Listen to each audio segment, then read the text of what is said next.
Hello, this is Shannon with Dogwood Crochet, and today I'm going to show you how to block granny squares.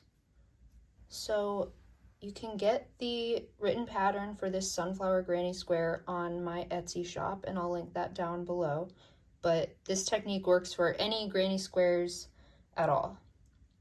So to start out, you're going to need a blocking board, or a piece of cardboard would also work perfectly fine.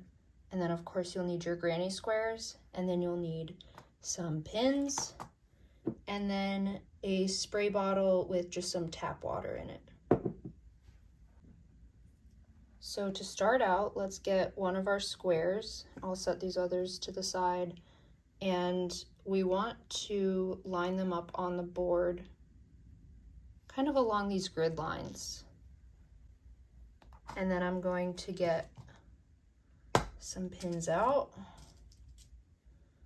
and I'm going to start by pinning the corners of the square first, and I'm going to line them up with the corners of the grid. And I like to go diagonally, but it doesn't really matter. So now I'm going to line this corner up right here with this grid.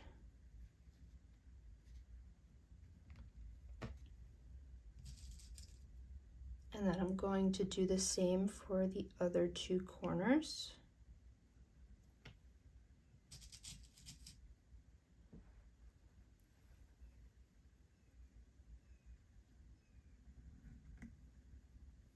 All right.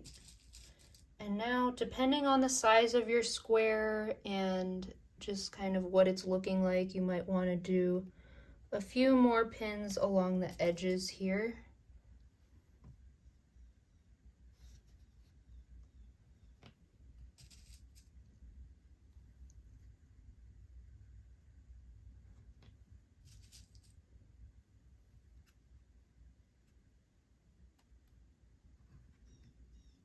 So I think I'm happy with that number of pins. It's looking like my square is pretty uniform. If you wanted, you could add even more, maybe right here and here on each side, but I think I'm pretty happy with how that's looking. I'm using this granny square to make a tote bag, but if you're making maybe a sweater or a wearable, it might be a little bit more important to completely block it and make sure that the square is the size and shape that you want. So now I'm going to repeat that with the other square. So once again, just starting with the corners here and lining them up with the grid. If you are using a piece of cardboard, it might be helpful to measure out where you want to place the squares if you're looking to get a specific measurement or size.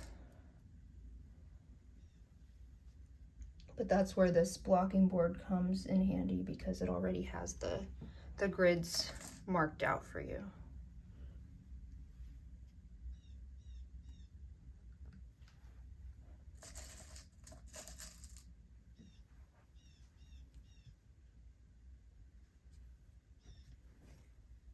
All right, two more.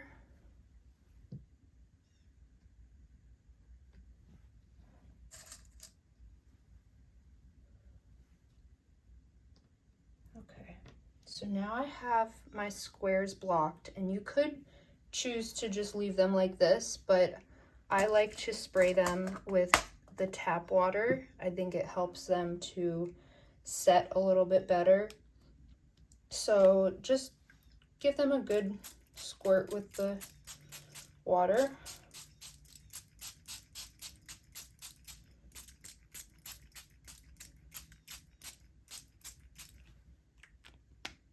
And then I would usually let mine sit overnight so that they completely dry. You might want to let them sit for even longer. And then once they're done, you'll just remove the pins and then continue working on your project. So I hope you enjoyed this video, and I hope you found it helpful for how to block crochet granny squares. If you like this video, please give it a like and subscribe to my channel for more crochet tutorials. Thank you.